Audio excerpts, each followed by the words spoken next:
Hello, I'm on my way out to the stables, so please forgive this this mucky old stable shirt.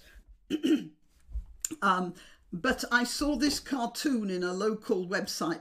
Don't look at Facebook before you go out to the stables. It really does delay you. And the horses, of course, need looking after in this weather. Right.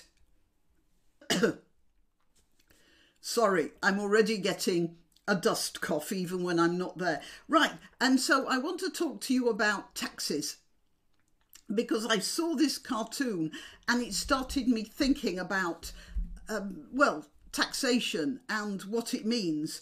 And just look at this cartoon.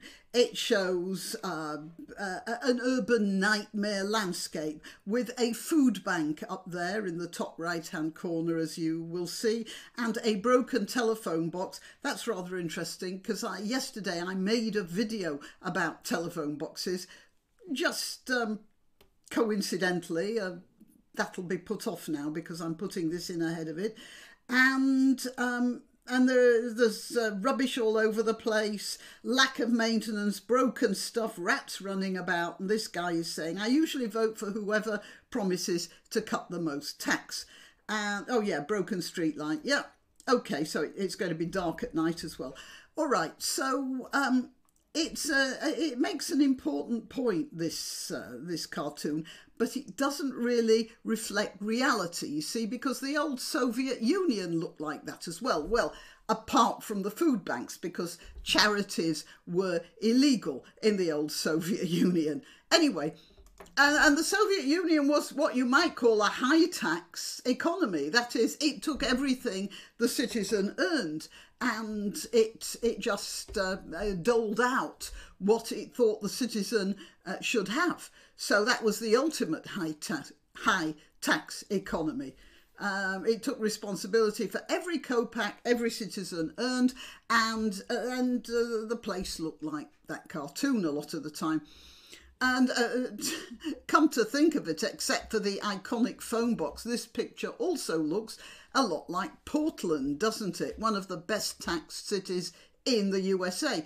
So what do taxes have to do with all of this? We do have to pay taxes, but we have to acknowledge that when we give our money to the government, irrespective of its political colour, it's likely to waste a lot of it. The question only is, how much oversight will that government allow us to control the waste it's going to commit, if you can commit waste? Are we allowed to complain or to inspect or even to deviate from political orthodoxies in some way, or find new solutions, fly in the face of the majority, you see? And this is the problem with both left and right economies.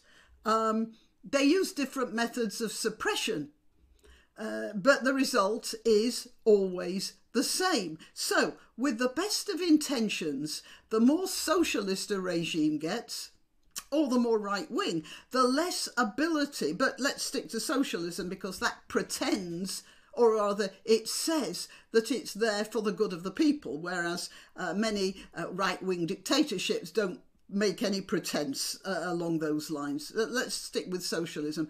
The more socialist a regime gets, the less ability the citizen is given to do any of the three things I just talked about: oversight, lack of ideological pressure, and freedom of speech, especially the third. Look, what's happened in the ideologically pure cities of Los Angeles and San Francisco? Well, I've seen the photographs. Everyone's seen the photographs. It's every bit as bad as anything in the third world, where no one pays any tax at all if they can help it.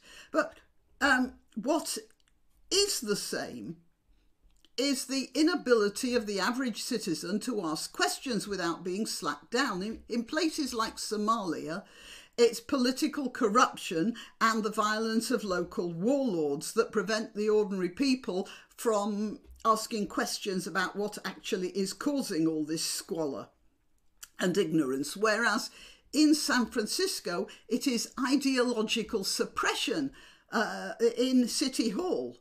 You know, a suppression of any sort of opposition in City Hall that that suppresses questions. Also, the shock troops of the part-time leftists who go round, march about in such cities and frighten citizens into compliance. But, you know, both the corruption in Somalia and the ideological purity in places like San Francisco, Portland, have the same effect, left or right, low or high tax. It's all to do with freedom of thought and a lack of ideological suppression and, most important, complete freedom of speech. That's where you get the best sort of government. The best sort of government is never a perfect sort of government either, but it's the closest. So what that cartoon there should have been concentrating on in its depiction of an urban nightmare is not taxation, but free speech. Free speech, a lack of ideology, and freedom of information, and they're all bundled up in the same thing.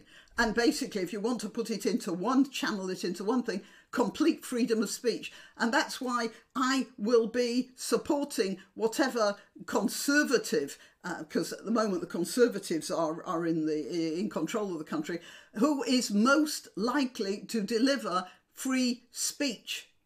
And that includes speech we don't like. It just has to be free. All right, well, that's it. I'm Granniopteryx, in a bit of a hurry. I am to be found on YouTube, Rumble, BitChute and Minds.